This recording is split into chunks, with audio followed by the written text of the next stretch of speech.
There. Colleen Adrian here, and I want to talk a little bit today about helicopter parenting and why I believe that label isn't helpful at all. In fact, it makes me cringe. I saw something on social media today somewhere, earlier today, about helicopter parenting and how damaging it is for kids.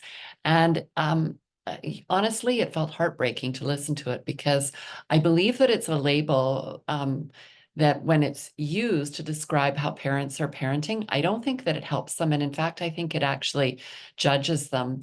And for instance, if I was on the receiving end of somebody calling me a helicopter parent, I certainly wouldn't feel good. And I invite you to just think about that and feel into your body and notice how it might make you feel if somebody referred to you as a helicopter parent and then went on to tell you how damaging it was. Um, it makes you feel as if you've done something wrong. And I think that it even can elicit shame for some parents who are really trying to do their best. And there's two important points that I want to make here.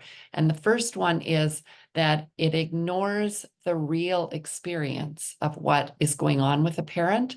And I want to start by saying the real experience of a parent is probably that they love their child deeply.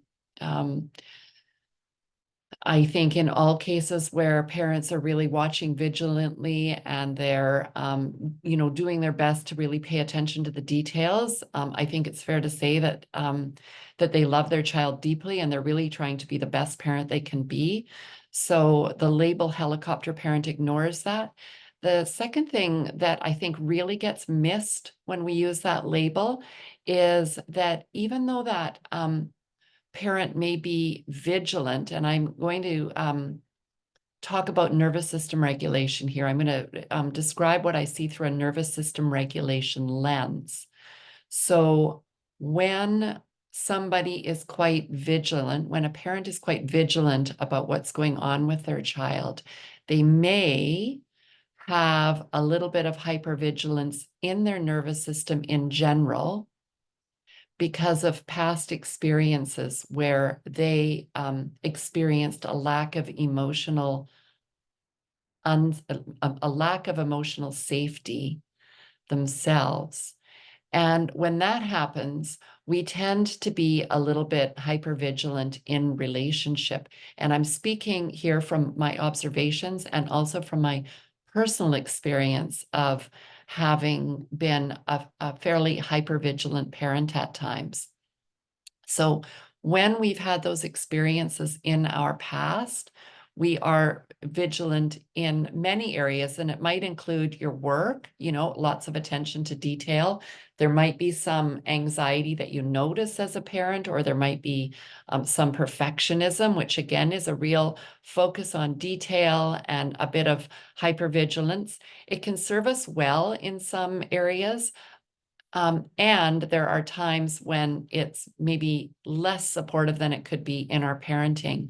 But the key is not to judge ourselves or to put labels on it and try to force ourselves behaviorally to do something different.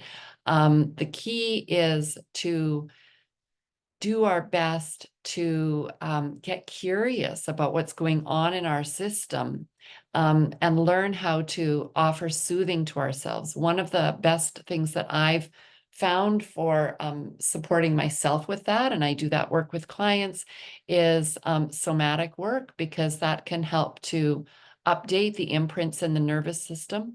It's important to remember that any type of vigilance is really related to, it's really kind of an autopilot thing that's going on inside the nervous system.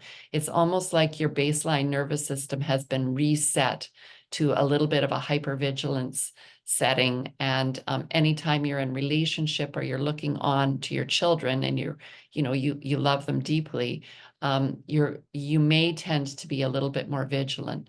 So what else do I want to say about this? What can we do? We can get curious. I've already mentioned that.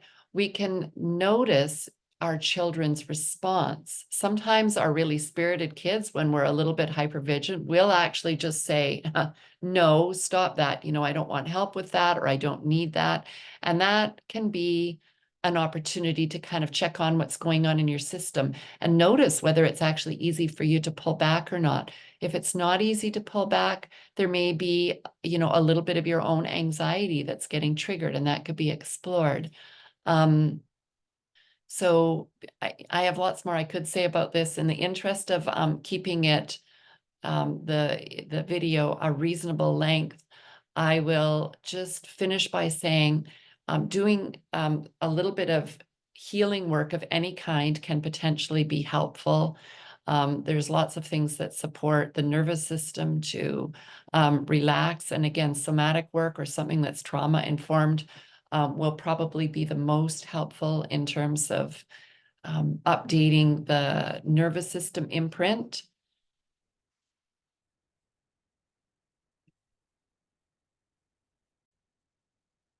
I think one of the most important things to remember and to pay attention to as you journey in baby steps to make shifts, if you notice that some of this might be true for you, is that it's, and I just lost my train of thought. Just going to pause the video. Your kids need you to attune to you as best you can. And that's not perfect either. You'll miss steps sometimes, but they need you to attune to you. And so the problem with labeling helicopter parenting as something behavioral that we can just kind of think about and change is that you might find that when you try to draw back from being vigilant about your kids, that you'll feel some anxiety. And that's because we all need to some extent, follow our own intuitive and our gut instincts about how much attention we need to pay to our kids. And so in order to really attune to them, changing the habit of being hypervigilant is more difficult if we just try to will ourselves to do it differently. I guess that's what I'm trying to say.